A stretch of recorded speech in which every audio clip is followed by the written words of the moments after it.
You're listening to The Monks.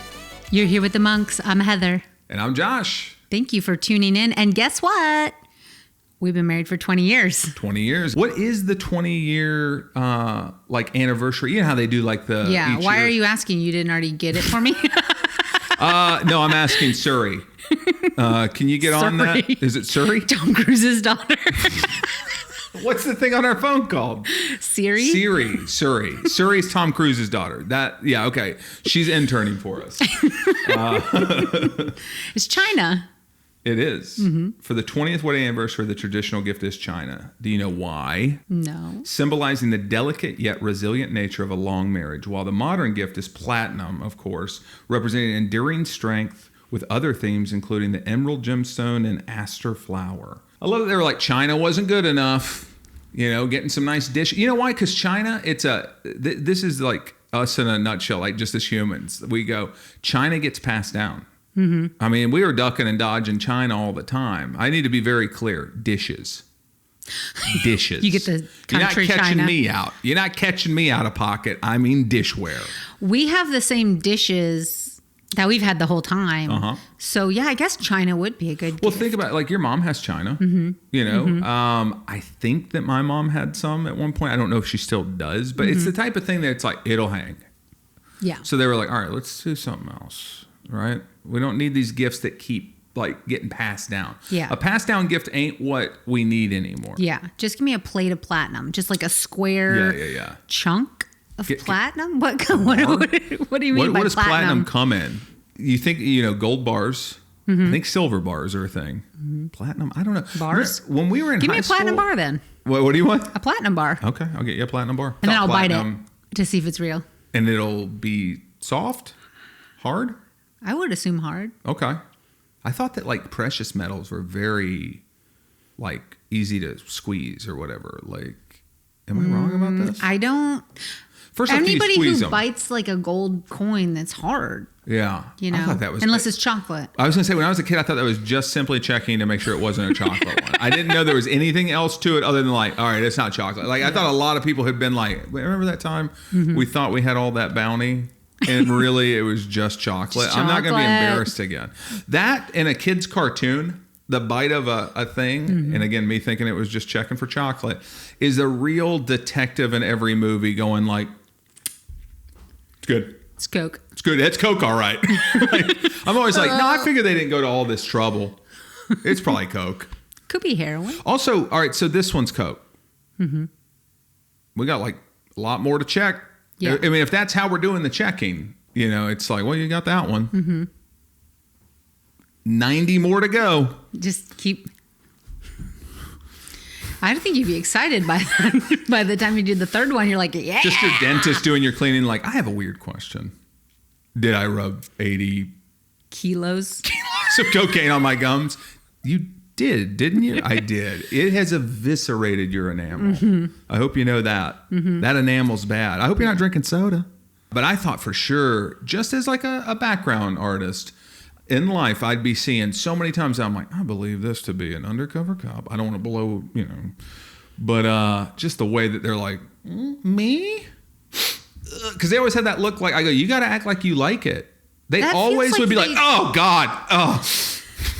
Like they're having a conundrum and they never felt it before. And they're like, woo, okay. Yeah.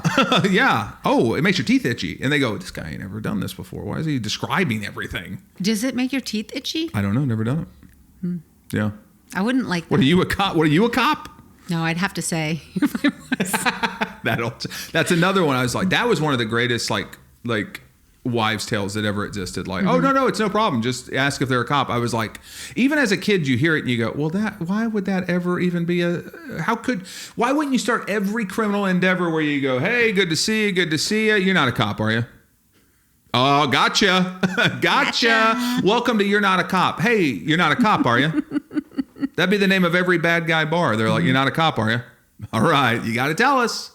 Do you think I'm the same person that you married like 20 years ago? Do you think I've changed?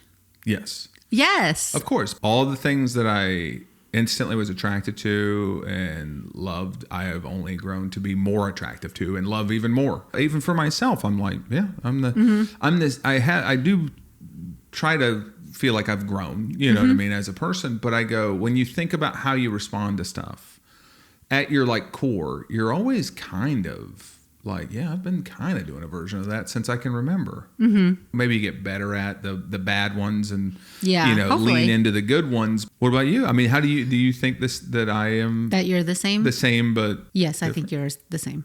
Yeah. I do. I agree. Like certain things we've grown in, certain things will be the same. I love that though. Honestly, the stuff that I love about you, I don't want to ever change. But yeah. You know what I mean? I don't want anything to change. I didn't dislike anything about you so much that it was a deal breaker. That's why I married you.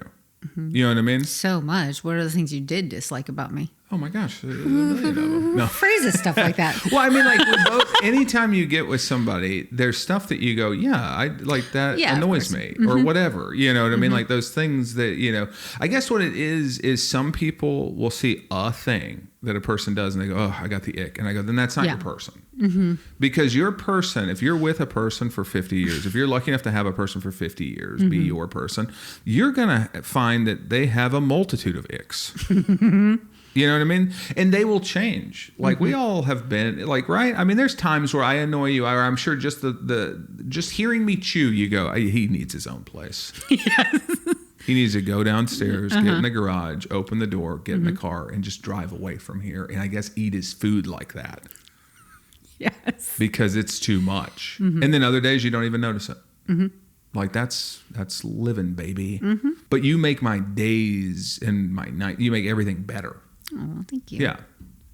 It's funny, when I was young, I knew I would marry somebody who was a comedian.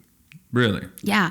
I don't know why. I guess I knew I wanted to. That's a dangerous game. Yeah. I know. Because I look at a lot of comedians as an adult and I go, ooh. They run blue or they run mad. I mean, like that's usually kind of the default. I do see less of that. I think because it has gotten broader as to who is. But yeah, at that time I would have been like, oof, okay. Yeah. I don't know. I always knew I wanted somebody who was very funny, who could make me laugh a lot, or who allowed me to make them laugh. Yeah. No, I think that's our greatest gift in our marriage, honestly.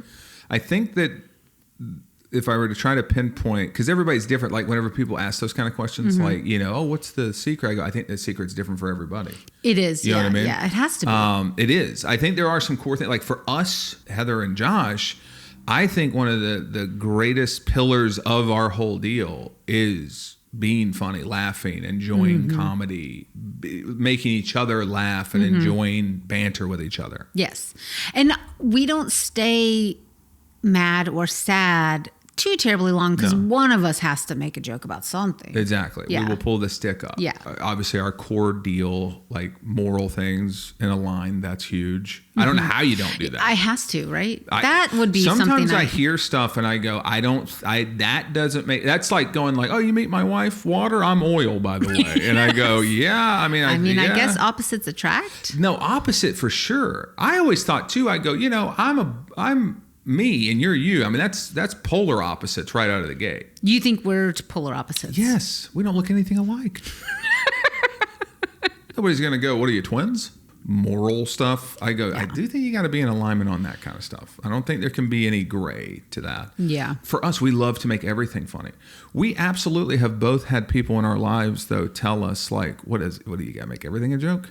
Right? And you've heard something like that before in your life. I have. And I thought, I don't even think I do make everything a joke. I think I'm pretty serious a lot of the time. I always go, I give myself so much credit that I actually feel like I can just, I'm a real Steve Carell, but in real life. I mean, I can go drama, I can go comedy. Yeah. Like, what do you want here? I kind of think drama has comedy in it. So isn't that? I mean, I don't know. If you want me to, every time something bad's happened, to stop the presses and just sit and sulk about it, I can't. For my own good, I can't do that. The thing we always say is, like, if you have a glass of water and that's positivity, it only takes like 2-3 drops of negativity and that whole thing looks like negativity. It's like, you got to protect your peace, man. Yeah. And we do it with humor. I knew I needed somebody and wanted somebody who valued that in the same way. Even when I probably couldn't have articulated that at the age we met at, I just knew, man, I want somebody who, when the going gets tough, they want to laugh at the funeral. That was very important to me. I don't need somebody who's like, but it's a funeral. I'm like, that ain't for me. That's probably what I meant when I thought that, you know, or said that, you know, I'll probably marry a comedian. You know, I want to be with somebody who's lighthearted. Yeah. I am happy to make you laugh. And that's the thing. Like, I am addicted to making you laugh. That makes my life better. Yeah. You know what I mean? And when you get me, I love laughing. Yeah. Like, I adore you. I want for everybody to have a version of what we have. It doesn't have to be how we have it, but I am stoked to get home to goof around with you. It feels like a cheat code to life where I'm like, but this is like nuts. We just get to do that. We just get to hang out and BS the whole time. And we like the same stuff for the most part. You know what I mean? Like, love that. I hate that we always kind of have been talking about like man on woman kind of like anger or whatever. Let's go to woman on woman anger. Okay. There we go. Let's get into it. Ashley Tisdale. And for those who don't know, Ashley Tisdale is an actress, and I think she was a child actress on like a High School Musical. Oh, I fully recognize the name as a person who has been famous, like, you know, for a time. So that's what it is. I think she was. She was a kid actor. I think she was a kid actor and stuff. That was when we were adults. So we probably don't, or not even like huge adults, maybe just like my sister's age or something, you know, like younger than us. What happened with Ashley Tisdale? She wrote an essay in The Cut, which I don't know what The Cut is. That's the Ashley Tisdale of things to write in. I ain't never heard of this. What? Which is maybe an online paper. It had a paywall. I tried to. She wrote an essay in The Cut. That she's breaking up with her toxic mom group friends. And said that they were acting kind of high school. They were hanging out with each other without her. And then putting on their Instagram stories. And then also they put her further from the rest of them at a dinner party. So when I read that, I thought, who cares? Well, you know what's funny? So I kind of thought, those are those friends for you. Then they're not your best friends, right? Like, why would you let that bother you? I go, okay, so that group of friends is closer than I am with them, right? Yeah, that's fine. You're always different levels for different friends. Like, you know what I mean? You have everybody can't be your best friend. Right? Everybody can't be your absolute like core group that you truly have to drop everything for. Like, that's your drop everything group. Everybody can't be that level for everybody. That's too much for all of us. I do see both sides of it. I'm like, my God, you know, my number one, we've said this about ourselves. I go, we want to be invited. We don't want to go. You know, I'd be terribly hurt if you didn't invite me. And I saw it on an Instagram story on repeat. You know what I mean? Like, if you kept not inviting me to stuff where I'm like, well, they know I'm available at this time. I'm surprised they didn't ask if I want to go to Malibu Farms. I like salads. Like what? I would immediately I'd probably accidentally give my kid, if I had one, a complex. I'd be like, I know it ain't me. I don't know, I'm actually pretty fun to be around. So I'm like, oh my God, you gotta step it up next time we're around these people. You know, what are you doing? Like, you gotta get it going a little bit, real razzle dazzle. You think what though? I think I can honestly see both sides of it. I can see one, when somebody goes, hey, I feel like these people are toxic and I'm gonna like discontinue having it. I do actually think that is how I roll. If somebody is not my bag and not, I don't even want to say, you don't have to be enhancing my life, but if you're like a bad thing in my life, I'm gonna move on. If you're a nagging thing in my brain, I'm gonna let you go. I'm gonna move on. And that's good. And I do truly believe this. I'm like, that's good for both of us. Like, whenever those kind of things come up, I always feel like somebody here just has to be able to have a difficult conversation. We've had friends in the past that did the thing where you realize when you text, it's not coming back. Like, you know what I mean? Like, you're like, oh, I noticed every time we're starting the conversation. And then eventually you have to go, all right, thank you. You just weeded my garden for me. I appreciate it. Like, I'm going to just move forward. And I think that's not even like in the moment. Absolutely. I don't want to say hard feelings, but you do feel like that sting of like, oh, a thing is not going to be the same as it was. But once you process it, you go, this is good for all parties involved. This is perfect. Right? Our gut was telling us, Tisdale, your gut told you right, girl. Yeah. And Hillary Duff and Mandy Moore, you guys celebrate as well. Like, why are you even fighting each other in the press? Just take, you know what? The only thing I thought was weird was I think it was Hillary Duff's husband, which I get. Somebody, you're like, that's my queen. And I go, but it's, first off, I'd be like, this is mom stuff. Yeah. Even if I'm a part of the group, like I know I am in the group, but it's like, the story was like a mommy group angle. So I would be like, Heather, I hope you're comfortable with me not doing some kind of too much Instagram post about it, because he did do like some type of thing on Instagram. He was the first one to respond. Yeah. And I thought, okay. Yes, I did agree with that. Like the guy from where I'm from in me thought, you're not going to get out here and fight with the wives, are you? You're not going to get out here and fight with the wives, though. Like because it feels like you're not being the person spoken to. So that's how I would feel. I mean, maybe she wanted her husband to step in because of the way the relationship was in real life. Maybe. I don't know. That's true. But I will say, like, I think most guys go, that's a wife fight. I think that's a wife fight. No. Like if I saw a new husband who's like, well, I need to go, I go, buddy, that's a wife fight. Yeah. What do you keep that in your drafts? Never send it. Delete it. What are you gain nothing. Who sees this and goes, but he did gain something from it. What did he gain? Because he got talked about on this podcast. No, in his personal real life, that matters to him, not us. Yeah.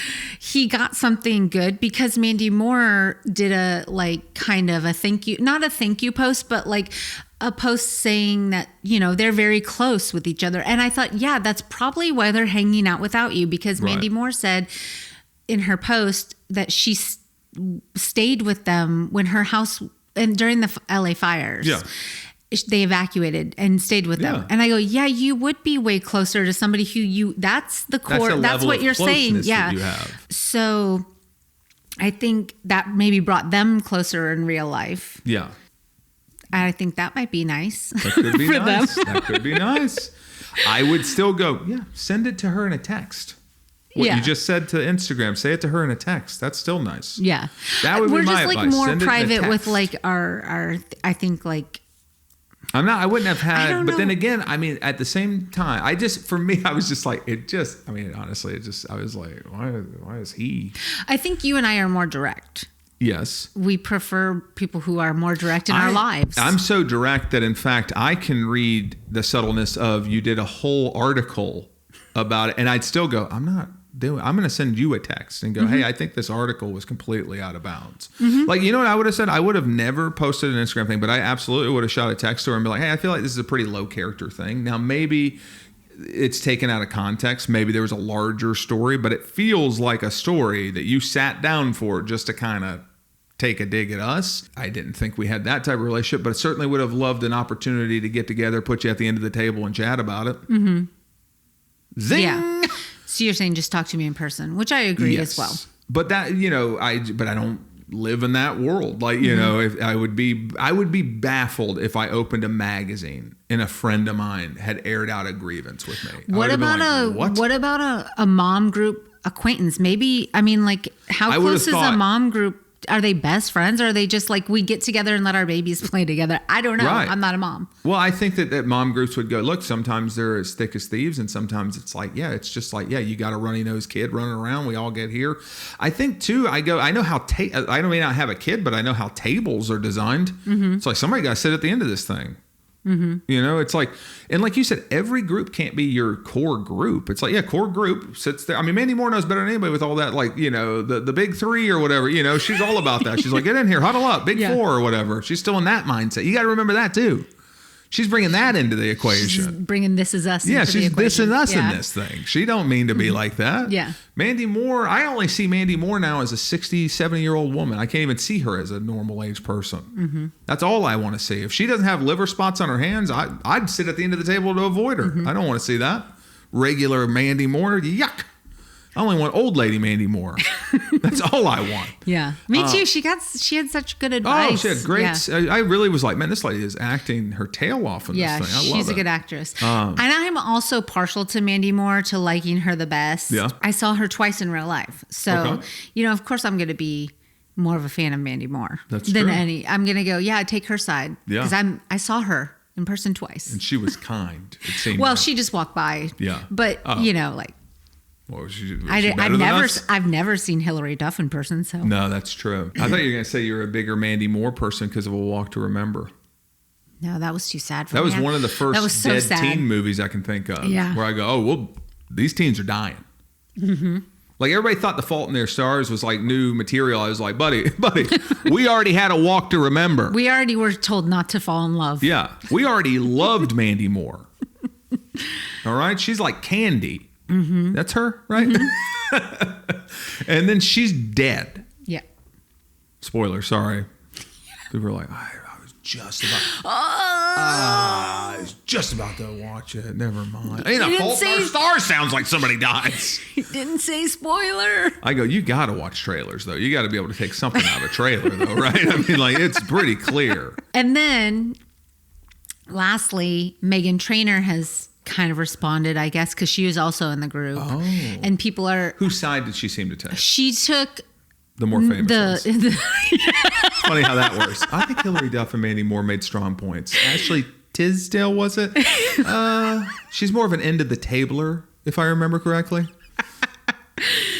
Oh, gosh. Trainor's like in the middle, at least. You know, she's like, oh, I'm okay. So she did, but she was more in the Duff. She was on their camp. Yeah. And I think she just did a meme of herself like reacting to something and then put her song about a breakup or something behind it.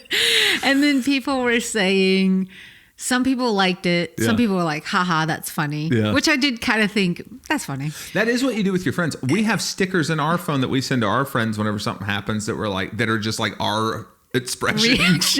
So yeah, it'd just be like if more people knew us. Yeah. And then some people were thinking it was petty. Yeah, it is. The whole thing's petty. Like if you start at petty, because to me, if somebody goes, now it's an op-ed about a mommy group that was a little too high school from the perspective of one member of it. Not even like we interviewed all members of it. And this is kind of like the mommy group from the journalist perspective. It's like, no, one lady did a interview about her mommy group. That's petty. That's Tom Petty and the Heartbreakers level petty. Mm-hmm. That's all the way petty, girl. Of course, now it's like, in my reality is I go, once you do the magazine thing, it's like all bets are off. Yeah. Like that's not how you handle any reaction dispute. Like through an Instagram post or a meme or whatever. I just thought equal. From the vantage point of just a regular schmegular person on the street, I go, it looked like an LA famous lady fight. Yeah. And then here comes some guy. And I go, I know you probably feel uber connected to this because it's literally your wife. To the rest of us onlookers, we're like, and what is he even out of his car for? He had nothing to do with this pile up. Go away. Okay? Go away. Thank you. So we can make way for Meghan Trainor to do a funny thing. I don't know what this guy's on about. It's like, I don't care if your reality is, you're like, this really affected me. This is our parent group. I go, well, the headline said mommy group. And it said it was out of pocket. I don't know why I'm seeing daddy right now. Okay? I hope it gets the non-famous members of the mommy group famous, where they get to now chime in. And I'm going, oh my gosh, Stephanie said blah, blah, blah. Yeah, I bet that's a tough group to crack if you're a rego. They go, no, I cannot hear about work-life balance. Please get this away from me. Sorry. Very cute. Very, very cute. Not for me. Anything else in that group that came out? It really kind of came and went. That's as much as I would expect a mommy group. Like I said, I can see both ways. We've all in our lives at one time or another, probably not this deep into them though, but like, seen friends hanging and gone like, oh, okay, so you guys hung out, huh? Yeah. Because before Instagram stories, it was just like, they'd just tell you. Mm-hmm. Remember that? Now it's an Instagram story and people think they're mad. I go, dude, your friends used to just come back and then talk in front of you about a fun thing they did. And you're like, what? When was this? I was readily available to go, what are you talking about? Oh, I don't know. We just didn't at all invite you on that one. And you're like, okay. And then you do it to some other friend. You never know. Like, I mean, you do know. I guess that's part of it. I go, did you not know? The whole story feels like you knew. Yeah. What's the story? Yeah. The story was they don't ask me to go to stuff that often, and I'm at the end of the table. I go, sounds like a non-story to me. Sounds like the whole time they said a pretty clear, like, yeah, you're kind of down. Oh, can you guys scooch in so Ashley can fit? It was like one of those, like, hold on. I think the waitress might bring a chair. Can we get a chair for Ashley whenever you get a chance? Whenever you have time. Not a big deal. Drop your drinks.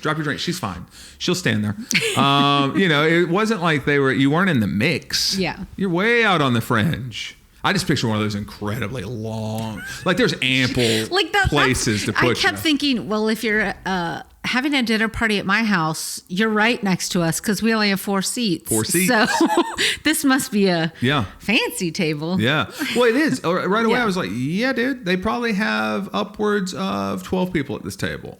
And it's probably you and your person. Mm-hmm. And even if you're 12th, you're still in the game. Mm-hmm. Project. Meet some other people at the other side of the table. Man, I've been at a barbecue grill. Table way over there. I'm like, what? Yeah, he did. What was that? What were you saying, though? I'll come all the way to you. What was it? Say it one more time. I'll make you bring me. I will get cut out of this group. I'll get cut out of this group tonight. I'm not accepting end of the table if I don't want to be end of the table. I'd be pleased as punch to be at the end of that table. I go, oh, boy. Just real quick, just from afar, like, hey, what was it? Well, that must have been a lot of pressure, old Lizzie McGuire, huh? At that age? Yeah. Send that down. She didn't hear me. Send it down. Oh, she said it was fun. Okay, that's good. All right, Cobb salad time. I can eat how I want to eat. I don't want to be in the actual limelight setting where like they're taking pictures of me. I got Cobb salad stuck to my tooth. I want to be end. You know? Do you remember? Okay, we played a game of telephone. I'm sorry, I was just thinking about at a dinner party. You're going down the pass it down. So you're doing a game of telephone. Yeah. We did a game of telephone that was so hysterical. Yeah. One time. People were like, whoa, to go to a party with these guys. Haven't done cocaine, but did telephone? Whoa. They would be out of the group. Oh my God, we're such dorks. Absolutely. That was at like a beach hotel. Yeah. And we're like, let's do telephone. It was really fun. It was so funny. Fun. But I'm trying to remember the rules. So you whisper it and then you remember what you said or what you heard. There's barely any rules to it. It's you say a thing. Right. The next person tries to repeat that thing to the next person. And the only person who knows how wrong you are is the person who started it. So you don't each go around saying what you did say at the end. After you hear the end. We probably did where we're like, oh, I thought you said, and it probably just went from there. But I mean, at the end of the day, it's just. That's not part of the rules. Comes around. Telephone, I feel like, is not a rule game. This is the thing when you go, am I the same person? I go, yes. You're somebody who's looking for a rule set to telephone. A children's game that all you have to do is turn to one direction or the other and say a whisper into an ear, and your job is done. And then it gets to the end. The only person who has any work ahead of them is at the end they have to say it. And at the beginning they have to remember what it actually was. Okay. That's it. Well, how many points did you guys have? I go, it's not a points game. Can I pool the jury where you have to say what you said? Not at all. Now, I do think people are like, oh, I thought you said, and it starts going around that way. So again, not an official rule. Yeah. That's an exact example of the mommy group thing. There were so many layers to the friendships at that hotel that night. Mm-hmm. You know what I mean? We got best friends all the way down to like, I just met this person. Yeah. You know what I mean? Like I've been around this person twice. Mm-hmm. Now as a twicer, I wasn't like, why am I out here on the fringes? It's like, okay, you guys all know each other. Mm-hmm. I'm happy to be out here. Yeah. What do I care? Honestly, I think logistically of the table situation for these people, when I got kids here, wouldn't it be nice to be at the end of the table? It's like that's the easiest to get to the kids that are doing the stuff and take them to the things. I feel like they always need hands washed and they blow out. Oh, got to blow out. It's just all that kind of, this perfect French, table that they had flown in from Nice. I'm not trying to get too left of what we're talking about, but I'm just thinking, because we're talking about people who live a lifestyle that we don't live. Yeah. And then now you're saying like you're going to Nice, mm-hmm. France. Yeah. And it just kind of popped into my head that was it Ben Affleck who got punched somebody in a pool or threw somebody in a pool? But they said the reason that Ben Affleck has not been in a Steven Spielberg movie is mm-hmm. when Ben Affleck was dating Gwyneth Paltrow, who I believe is Spielberg's goddaughter or something like that. They were all hanging out in like Spain or something like that on a vacation, or France or something. And insert very nice, villa by the pool. And I believe Steven Spielberg's son splashed Ben Affleck or something. And he just picked him up and threw him all the way in the pool. And it was like a big to-do, and the kids crying and stuff. And they just said like, oh, yeah, he didn't like it. He didn't like the vibe on it. So when you told me that story, and this is why it connects to me, I immediately thought of us in that hotel room that night. Yeah. It was like a 3-bedroom hotel room or something, I think. And there was a lot of us, and we were just like stacked up. Yeah. And then I thought, when you told me that story, wow, how does that work if you're rich? Like, how are you sharing a house? You're not stacked up. Yeah, like these houses are so big that they have so many rooms. I think it's literally like I just picture it anyway. Like it's just like a multiple villa situation with like one pool for all those villas, but you've rented everything. Okay. It's like, oh yeah, Ben Affleck's in there with Gwyneth Paltrow. The kid's weeping a room away. The guy from Good Will Hunting threw him in the pool.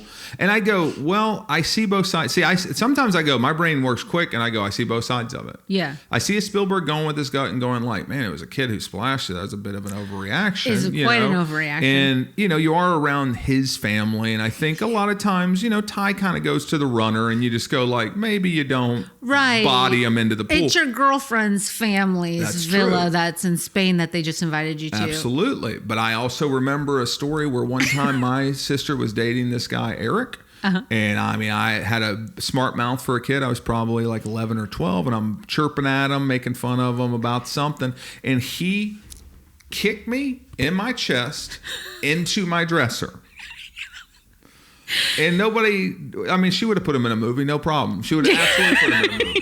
She didn't send him home. She said, oh, don't kick him into his dresser. And then she went to me and said, you got to, you're being a smart aleck. You got to watch your mouth. So I did grow up with guys who, if you would have flicked water on these guys, and they didn't have any of the pomp and circumstance around them as a Ben Affleck coming off of Good Will Hunting and Armageddon's popping. He's doing slide doors and dating Gwyneth Paltrow. He's trying different teeth on. Yeah, he's figuring out his deal with those freaking chompers. And it's like, yeah, dude, that guy would have kicked me into a dresser. This guy was a nobody, and he kicked me into a dresser. If I would have flicked water on him in some villa and he's on top of the world, yeah, he would have absolutely power bombed me. There is a part of me that thinks, I hear that story, I can't help but put my twist on it. And I go, there's so many people in this world right now that feel like nobody ever did anything to them when they were acting annoying. It's not that we haven't all been annoying. It's that I grew up where the guy kicked you into the dresser. Right. Yeah. I have been hit so many times by people because I'm like, all right, that's the line. That's the line. Either you get in a fight about it, or you get that guy's older and bigger. You kicked you right into a thing, and you just kind of like, and you just like figure out how to get your breathing under control. That's a life lesson right there. It's like, I'm not crying, but it scared me. It's like, yeah, figure out your deal. So I hear Spielberg's son flicking water at a grown man, and I go, I don't know, throw him in the pool. Yeah. Now, where I'm from, that wouldn't have been a blacklist mark on your name. They would have put you in a movie. They would have been like, yeah, what's good for Matt is good for you. You can be in a movie. Yeah. You can be a Minority Report or something. We'll figure something out for you. Well, he's fine either way. He's absolutely fine. So I don't. But I do love for not wanting to. But I love those. See, I love those mom table situations. I'm glad you brought that up. Yeah, that's the same type of thing. It's like, why am I hearing a story about a grown man 20 years ago throwing a kid in a pool? It's like, because we care. Tell me more. Did he put up a fight? Seems like he didn't. Seems like he cried. I bet he was like, yeah. I think that's like the Boston and Ben Affleck, like self-made. He's like. He probably didn't even think about it. I'm sure when he got in the car, he was like, does he even know he hasn't been in a Steven Spielberg movie? Maybe he doesn't even know there's like He looked at his IMDb recently. He's like, what is this? Oh, what are they talking about? New interview. Yeah.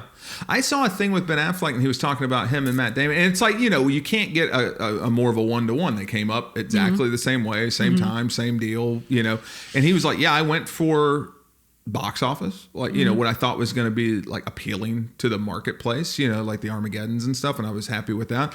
And he's like, one thing I do think he did really smartly was he very much went for like the directors that he wanted to work with. Like, even if maybe the project didn't make as much money as something that Ben Affleck's did, he's like, I want to make the talented Mr. Ripley's because that director is really talented. Yeah. And most of his hit too. I mean, like Saving Private Ryan was a huge movie when it came out. Absolutely massive. And that whole time I thought there had to be a role in here for Ben Affleck, but I didn't know why there wasn't a role in there. They'd rather break a Barry Pepper or get a Vin Diesel going than have that pool throwing piece of crap in this movie. Man, side note, quick story about Saving Private Ryan. So that came out, it was a big deal. We were in high school. It was like, it was a big movie. We're all talking about this movie because it's a time in our history that a big thing happened. It's that thing. It's shot perfectly. You know, all these things. They had all the guys on, always talking about what they had to do boot camp wise. And I remember they said, and this is so clever, Matt Damon, they all did this intense boot camp for it. All of them. And intentionally, Steven Spielberg and the production crew had Matt Damon arrive after all that was done. So already they'd have a little vitriol to I remember that, And because they was like, they're risking their lives to go save this guy. It would not be something you'd all be psyched about. Like, why is your life worth more than my life? Because your brother's passed away? It's a crazy scenario in every direction. But I went and saw this movie with my parents. That's how I know it was a big deal movie. Both my parents went with me to see it. And we go see it at the Villages. And if you know the Villages in Florida is the largest retirement community in probably the country, but at least in Florida, which is the biggest retirement community. So we're watching this movie and they're storming the beach at Normandy. And there are just dudes leaving this theater left, right, and center, going out and literally having full-on breakdowns and I remember talking to one of the guys after the movie, and I was like, like, if you don't mind me asking, like, was it because it wasn't like accurate? And he said it's because it was exactly how it was. Yeah. Like, it just, the chaos of it all. Like, he didn't elaborate. He just said it's because it's exactly how it was. Yeah. But I mean, 20 or so, because in the Village, a lot of those guys had served. They had done that stuff. And I was like, dang. You know, that's it's just another thing in my mind where I was like, the movies are very impactful. Yeah. Like, you know what I've never seen the whole movie, but I have seen that scene. It's a very chaotic scene. I just felt like it would be a lot. It is a lot. I didn't want to take that on. No, it is a lot. Some movies I'm like, I can't take that on. I get that. There's a lot of movies that deserve to be seen, and sometimes you have to get up for them. Like, you're like, you know, that was a movie. It wasn't like I was like, let's run it back. You know, let's see it right away again. It's like, no, there's a lot. You know, you kind of walk away from that going like, there's a lot to that movie. But that's just, I just thought that was, what a wild environment to see it. Yeah. You'd never be in a room with more guys who actually had been there than that particular theater. And I was like, eesh. But it was, I mean, so Ben Affleck could have been in there had he acted right. But I have a sneaking suspicion that he's like, I'm fine with it. Yeah, I think he doesn't care. I'm fine with it. Although he does care. He talked about Argo not getting, that he did, whenever he didn't get nominated for director, but it got nominated for Best Picture, Best Editing, and all that stuff. Oh. And he was like, I absolutely took that 1,000% to heart. Yeah, he did deserve it. Yeah, it was a great movie. I'm kind of a big proponent too. I don't know how it's not an automatic if you got nominated for Best Picture that your director got nominated. I just don't know how you could have a Best Picture nominee but you didn't direct it well, if that makes sense. It's like, what? How? We went to a restaurant recently. It was like in San Francisco, they love to have a tough reservation. I've been trying to get us a reservation at this thing for like a couple months, you know, and then we get in. For some reason, we got it. We must have heard that there was a burger. Yes. That we both were interested in. Very. And then, so we were trying to make the reservation, and then we never like kind of looked back at their website and realized like they rotate their menu. Yeah. And so the thing we've been absolutely fixated on right away, and this is on us. This isn't on them. Right away, it's not even on the menu. They've rotated it off. And I was like, oh, I didn't even have a backup plan. Yeah. The wait staff. Now, they were very attentive. I mean, they were everywhere. They were very attentive. Too attentive. Yeah.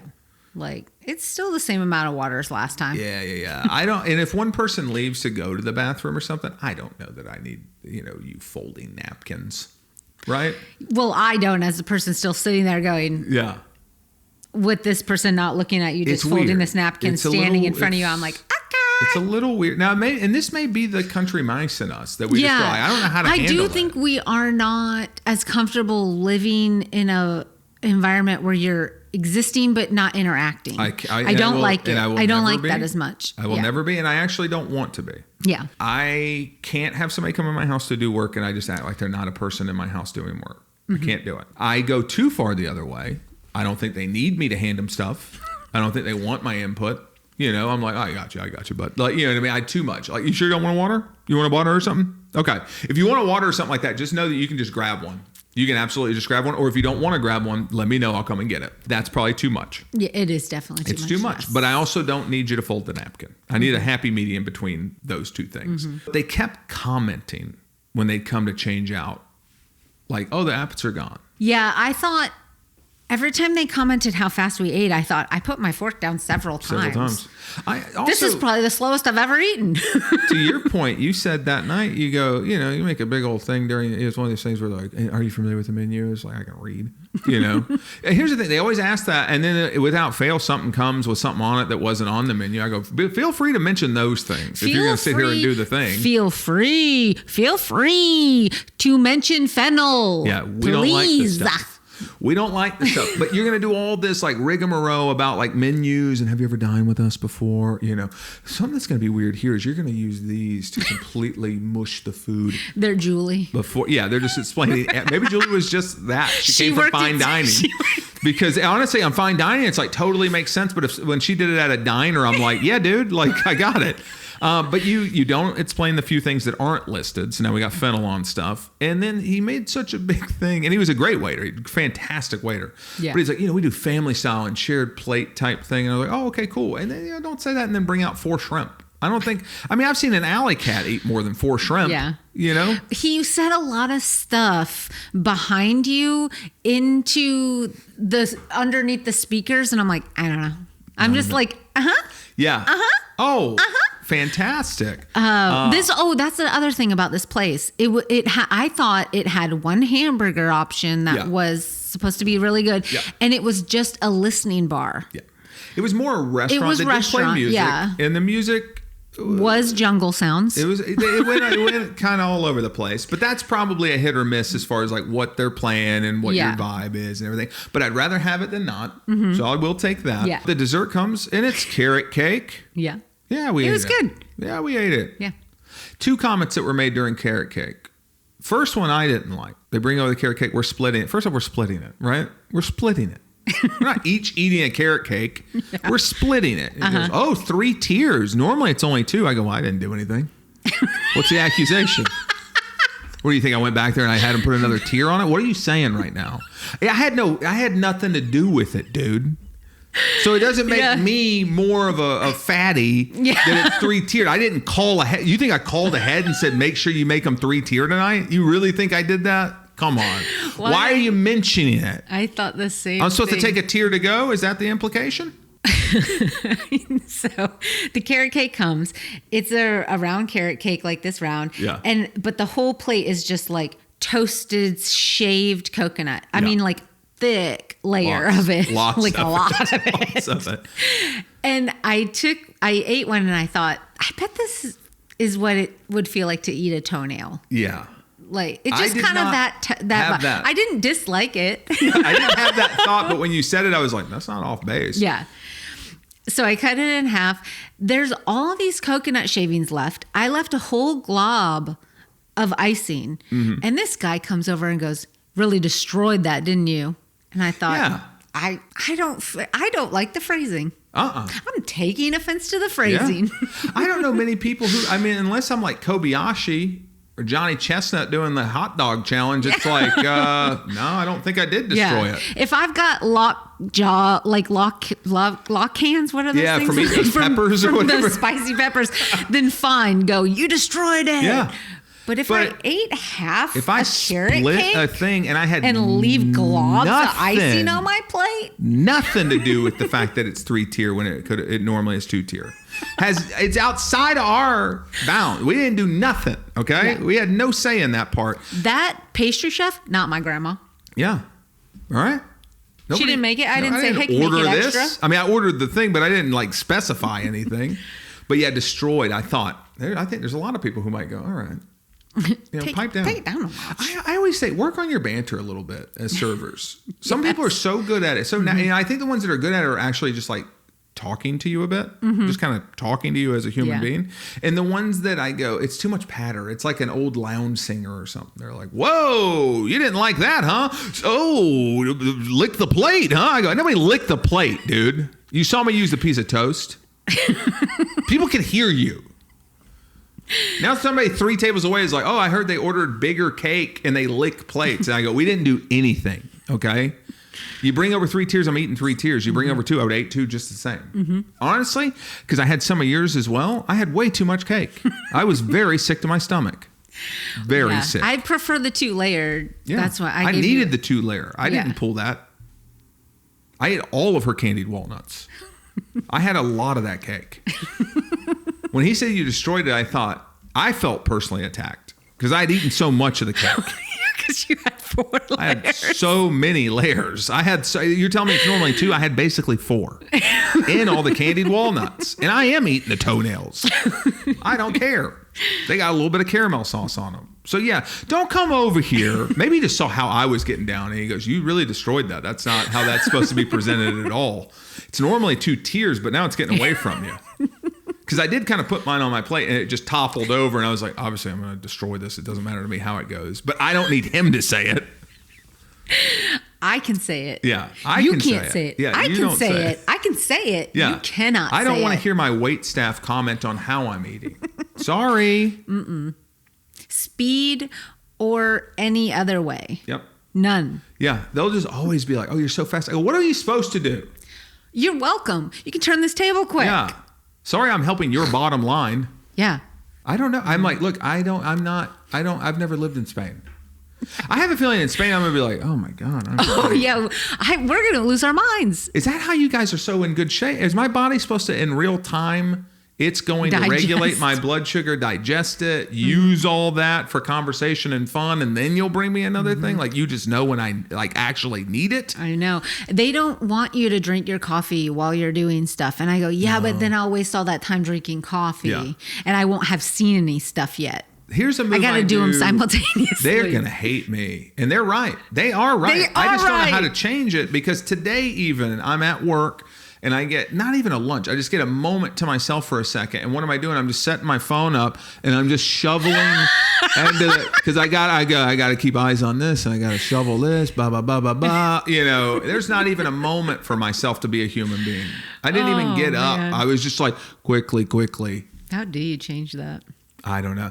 Maybe 2027 New Year's resolution. Yeah, I got enough for this year, so I got to wait. But I mean, I would love to be able to slow down, but not because I'm afraid somebody's going to come around and bully me. I said, you know what? Wait until I get a hold of Cut. And I tell them what you're doing here. Do you have any more thoughts, feelings, or jokes? No. I love you very much. I love you. We didn't hit record. We didn't hit record.